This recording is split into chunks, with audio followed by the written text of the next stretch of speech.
Dinamihan na nga kita eh, para nga hindi ka na bumitaw. Sakit-sakit nga yung pa rin kumapit.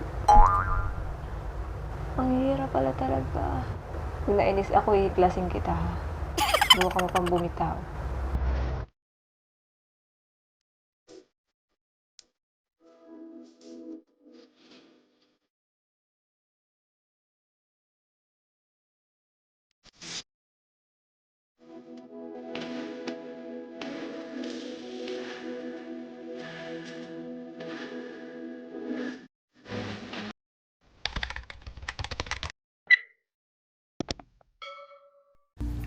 Hey girls, it's me Celine and I'm back again with another video. So for today's video is going to be all about my beautiful eyelashes.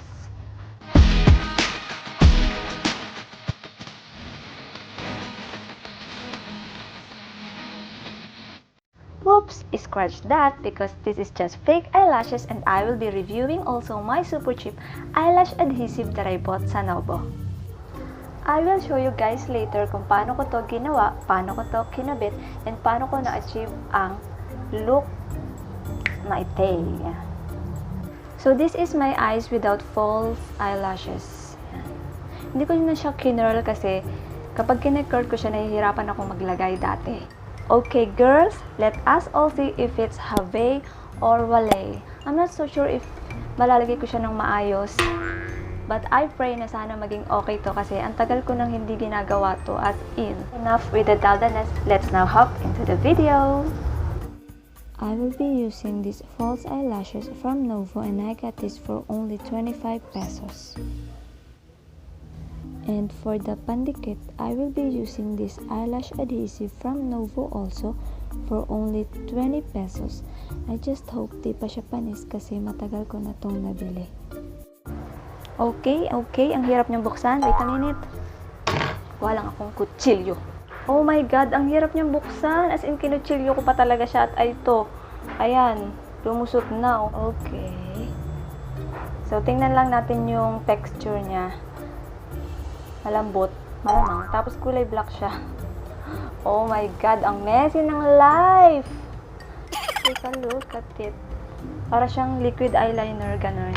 Alam nyo ba guys, expert na expert ako dito dati. Ewan ko ngayon bakit parang nanginginig-nginig ako. Oh my gosh. So, ilalagay daw natin dito. Ginagawa ko, mas marami dito sa side. Tapos, mas marami dito sa kabilang side. Ba't ayaw? Ako nga biglang pumulan sito. Oh! Yun na nga. Ayan. Marami daw doon para kapit na kapit, hindi bibitaw. Yeah! Tingnan natin kung gaano kadikit tong 20 pesos na eyelash adhesive na ite. Tapos, magwe-wait tayo ng mga 30 minutes hanggang maging tacky na tong glue. Hindi nyo kasi pwedeng idikit kaagad. No, medyo basa pa. Kailangan medyo malagkit-lagkit para dumikit siya sa ating skin, eyelid. Nakakahiya pag hindi ko natapos na maayos. Ano? So, ayun, pwede na siguro to kasi ito. Hindi kasi nagpo-focus pero pag tacky na siya, ganito yung tsura. Siguro, wait lang.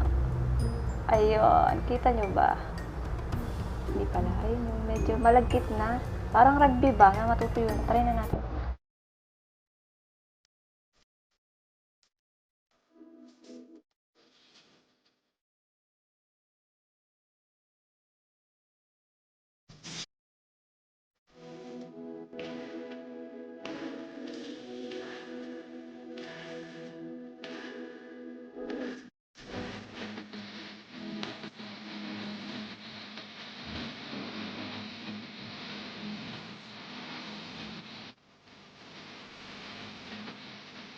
Oh my God!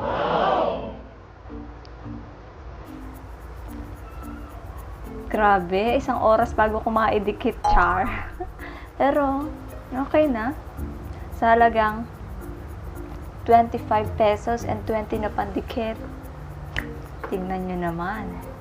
Buhay na buhay ang eyes ng ate nyo. So, gawin ko lang yung kabilang side para mamaya na tayo magchikahan.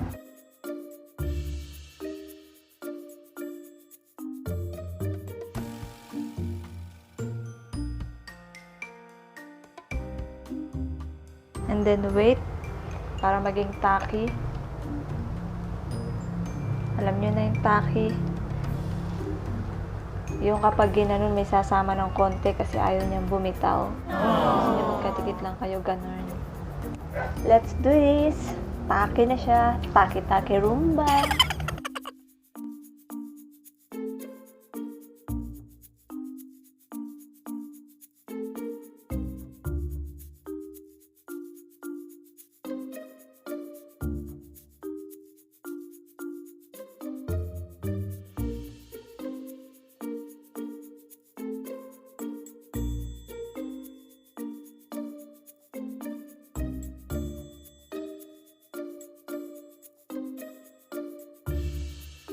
So girls, this is the final look.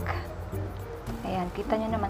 For me, yung product na eyelash adhesive na nabili ko, Have siya. Kasi maganda yung pagkakadikit niya. At mabilis lang siyang idikit. Mura na. 20 pesos ko lang siyang nabili. And ang technique para maidikit nyo lang siya ng maayos at hindi ka mahirapan. Kasi nahirapan ako kanina eh. Masyado akong excited, idinikit ko agad. Kailangan talaga hintayin nyo na maging tacky yung glue dun sa lashes. Kasi kung ididikit nyo agad talagang hindi kayo magkakaigi. Both right and left ng eye ko, take 2 talaga siya. And ito namang falsies ko, galing din lang siya sa Novo and 25 pesos lang siya. And tingnan nyo naman. Okay, don't mind the dog. Ay, lagi na lang. Okay naman siya, maganda. Nagagandahan ako sa sarili ko, feeling ko. Artista, okay. Ganda. So that's it for today's update. I hope you enjoyed this video, and kung nakaabot ka sa part na to, magko-comment ka na mahal mo ako, and I just wanna say thank you all for always watching my videos, and please do not forget to give this video a big thumbs up or down, and subscribe also to my channel with the bell red button. See you in my next one. Bye!